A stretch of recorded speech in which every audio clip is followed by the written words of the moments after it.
Modern AI models are huge.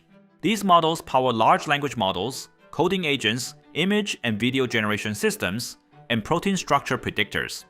While pre-trained models are general, we often want to specialize them for domains like law, finance, or healthcare. But we run into a problem. For fine-tuning, updating every weight in the model is extremely expensive. For a 70 billion parameter model, the weights alone can take around 140 gigabytes at 16-bit precision. If every task required its own full copy of the model, just storing all those copies would quickly become unmanageable. In this video, we will explore the key idea of parameter-efficient adaptation. Specifically, we'll explain what LoRA is, how it works, and share a few recent advances. In the transformer, much of the work happens in the linear layers. For example, in the attention layer, we use linear layers to create queries, keys, and values. In the feed-forward network, we use linear layers to expand the representation, apply a nonlinearity, and project it back down. All of these linear layers do the same basic operation, multiplying a matrix by a vector. We can summarize one of them as y equals w times x. X is the input vector, w is the weight matrix, y is the output vector.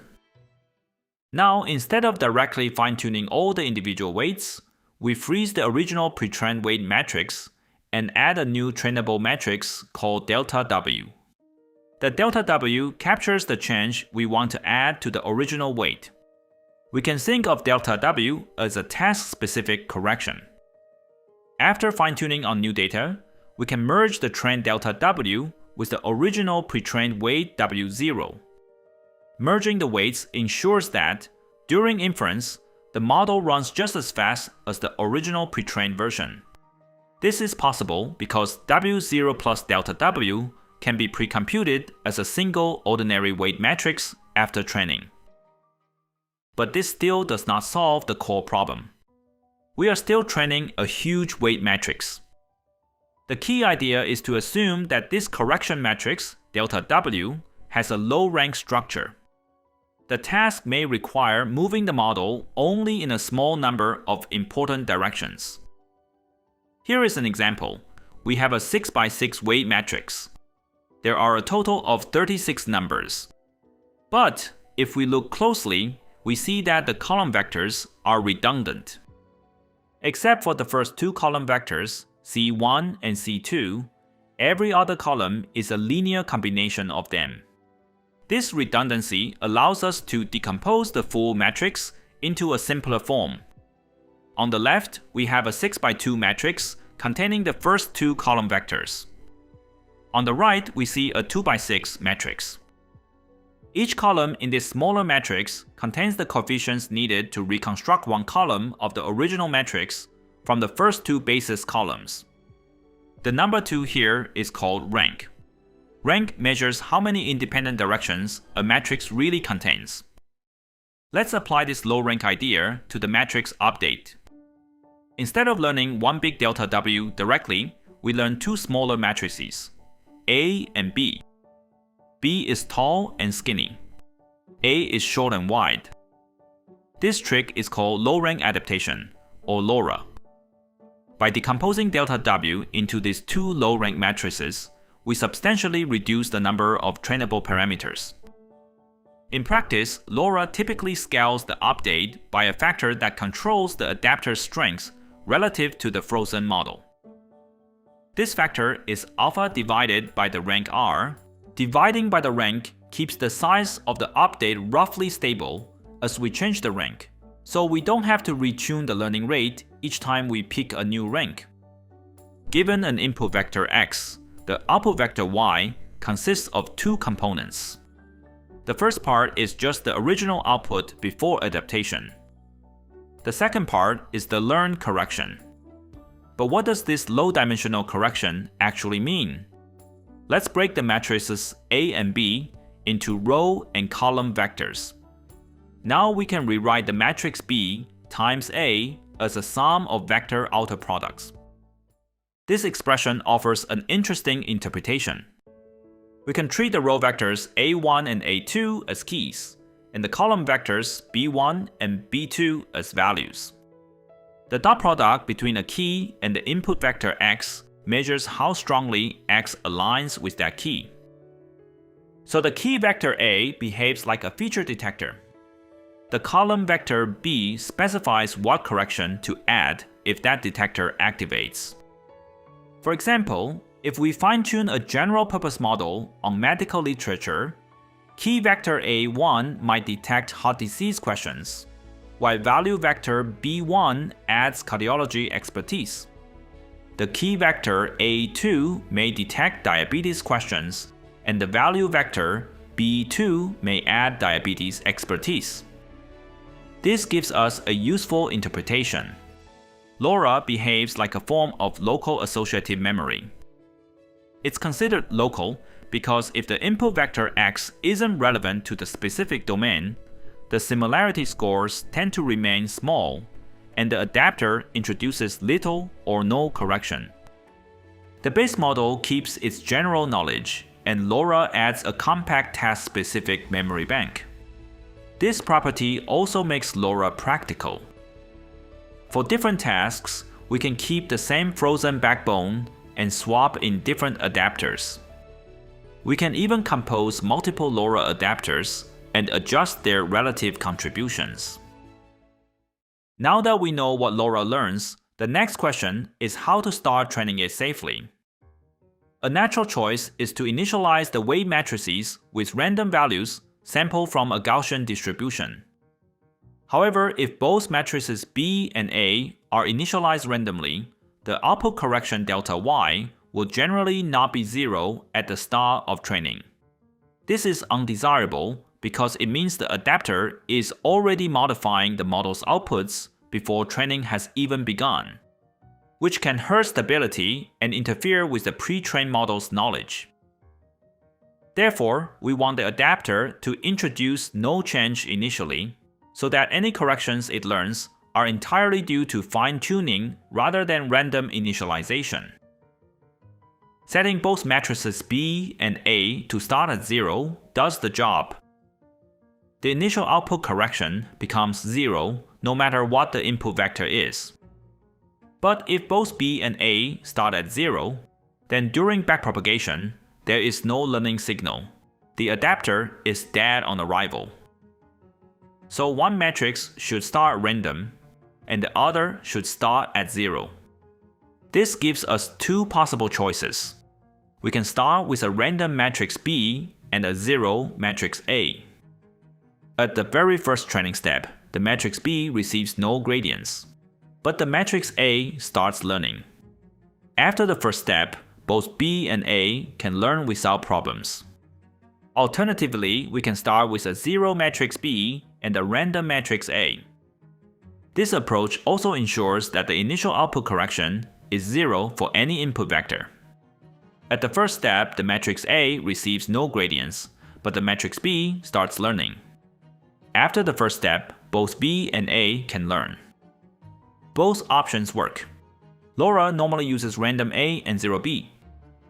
With random A and 0B, the adapter initially does nothing, but B can immediately receive a useful gradient. Once B moves away from 0, A can begin learning as well. Why is that? The matrix A acts like a feature extractor. It projects the input into the low-rank space. The matrix B then maps those low-rank features back into the model's output space as corrections. Initializing A randomly and B at 0 gives the adapter diverse initial feature directions, while ensuring the initial correction is 0.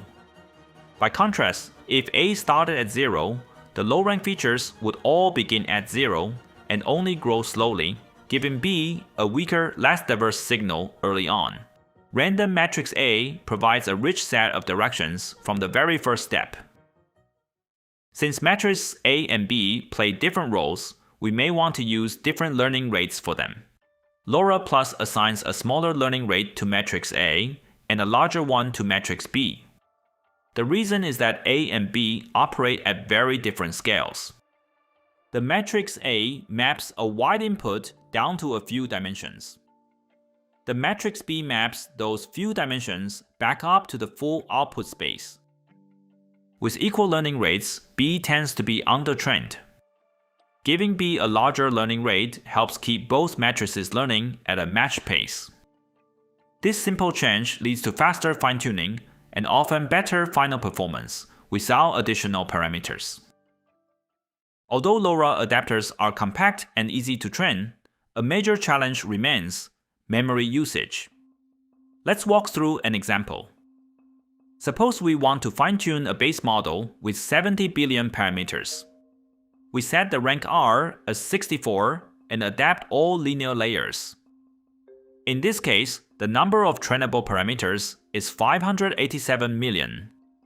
This amounts to less than 1% of the parameters in the base model. The trainable parameters only occupy 1.17 gigabytes of memory when using 16-bit precision. But the base model is huge. It takes up around 140 gigabytes in 16-bit precision.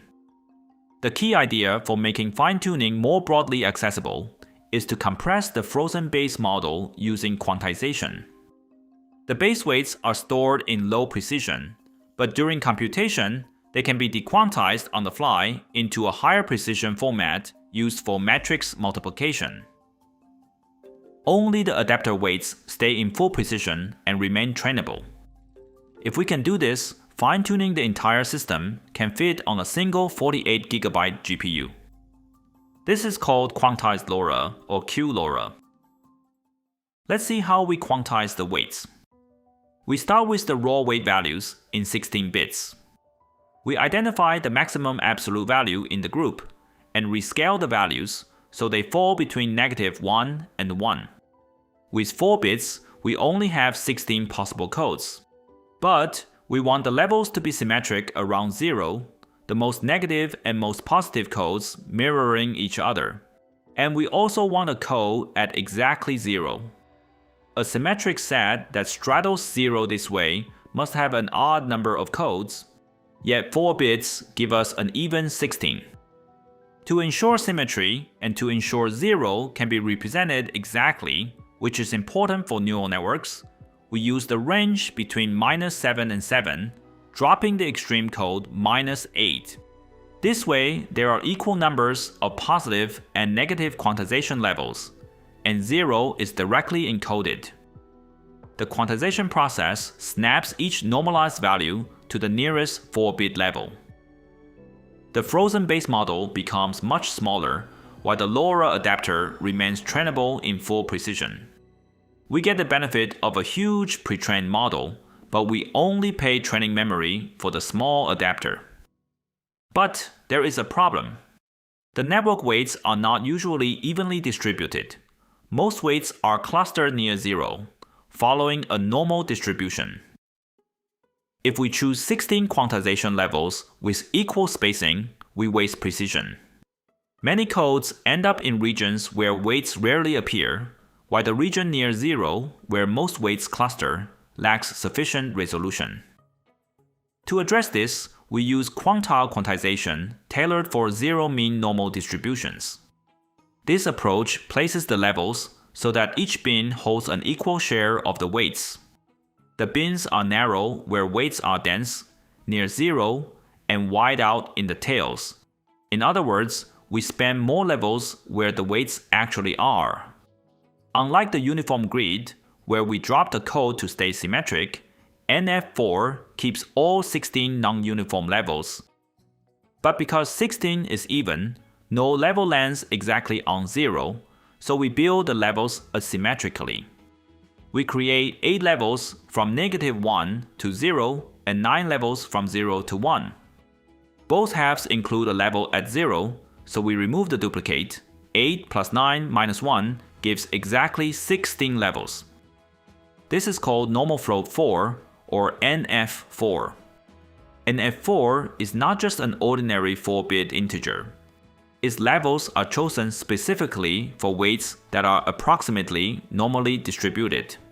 In other words, NF4 spans the 4-bit budget where it matters most. This reduces quantization error and represents neural network weights well. But there is another problem. If we use one scale C for the entire model, a single outlier can dominate the scale. For example, suppose one outlier weight has a value of 4.17, so the scale C becomes 4.17. When normalizing the weights according to this scale, all the weights get squeezed into a tiny region near 0. To alleviate this, we split the weights into small blocks. Each block gets its own scale. A single outlier no longer ruins the scale of the entire matrix. This is called blockwise quantization.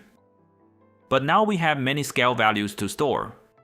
If every scale is stored in 32 bits, then for a block size of 64, this requires 0.5 extra bits per parameter. So QLoRA further quantizes the scale values themselves into 8-bit values. Since we quantize both the weights and the scales, we refer to this as double quantization.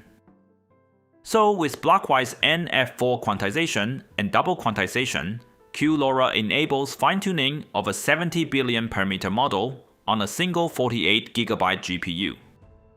QLoRA enables more people to fine-tune AI models, even on modest hardware. Now let's push the idea even further. In LoRa, we learn two matrices, B and A, for every adapted linear layer. These matrices are already much smaller than the original weight matrix. But across many layers, they can still add up. To make adaptation even more parameter efficient, VeRA uses a single pair of randomly initialized matrices, freezes them, and shares them across all adapted layers. The model no longer learns all the entries inside B and A. Instead, it introduced trainable scaling vectors, enabling each layer to adapt individually.